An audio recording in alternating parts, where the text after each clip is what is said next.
Dalam tahun ke-7 zaman Yehu, Yoas menjadi raja dan 40 tahun lamanya ia memerintah di Yerusalem. Nama ibunya ialah Zibia dari Beersheba. Yoas melakukan apa yang benar di mata Tuhan seumur hidupnya, selama Imam Yoyada mengajar dia. Namun demikian, bukit-bukit pengorbanan tidaklah dijauhkan. Bangsa itu masih mempersembahkan dan membakar korban di bukit-bukit itu.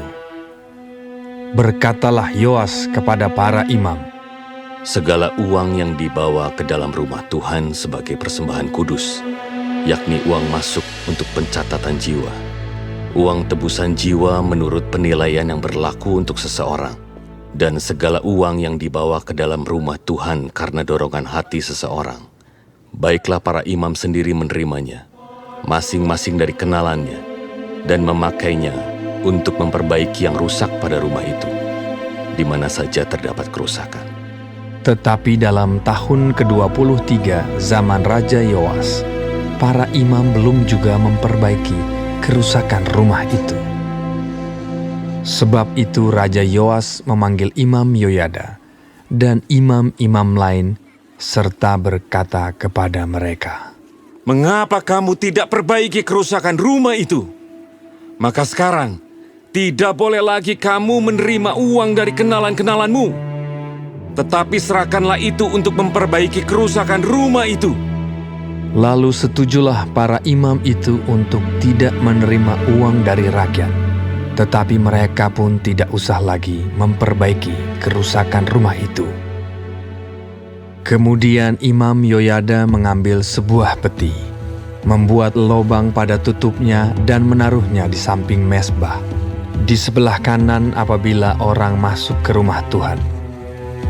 Para imam penjaga pintu menaruh ke dalamnya segala uang yang dibawa orang ke dalam rumah Tuhan. Dan apabila dilihat mereka bahwa sudah banyak uang dalam peti itu, maka datanglah panitera raja beserta imam besar, lalu membungkus dan menghitung uang yang terdapat dalam rumah Tuhan itu. Mereka menyerahkan jumlah uang yang ditentukan ke tangan para pekerja yang diangkat mengawasi rumah Tuhan, dan mereka ini membayarkannya kepada tukang-tukang kayu, kepada tukang-tukang bangunan yang mengerjakan rumah Tuhan itu, kepada tukang-tukang tembok, dan kepada tukang-tukang pemahat batu. Mereka memakainya juga bagi pembelian kayu dan batu pahat untuk memperbaiki rumah Tuhan, dan bagi segala pengeluaran untuk memperbaiki rumah itu.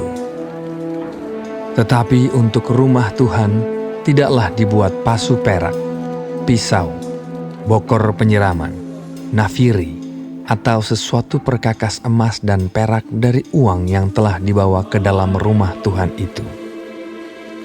Melainkan mereka menyerahkannya kepada para pekerja, supaya dipakai memperbaiki rumah Tuhan.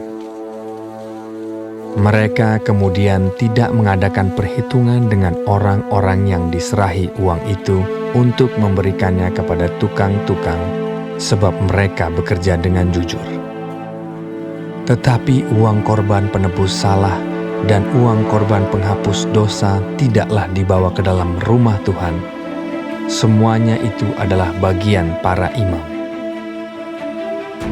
Pada waktu itu majulah Hazael, Raja Aram. Diperanginya lah Gad dan direbutnya. Kemudian Hazael berniat menyerang Yerusalem.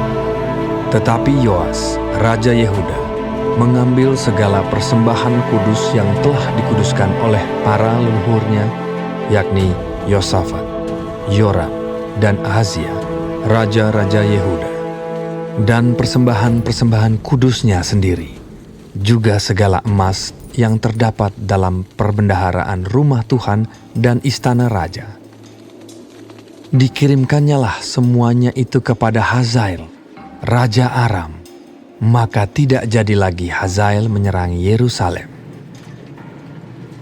Selebihnya dari riwayat Yoas dan segala yang dilakukannya, bukankah semuanya itu tertulis dalam kitab sejarah raja-raja Yehuda? pegawai-pegawainya bangkit mengadakan persepakatan, lalu membunuh Yoas di rumah Milo yang letaknya di penurunan ke Sila. Yozakar anak Simeat dan Yozabat anak Somer ialah pegawai-pegawainya yang membunuh dia. Lalu ia dikuburkan di samping nenek moyangnya di kota Daud. Maka Amazia, anaknya, menjadi raja menggantikan dia.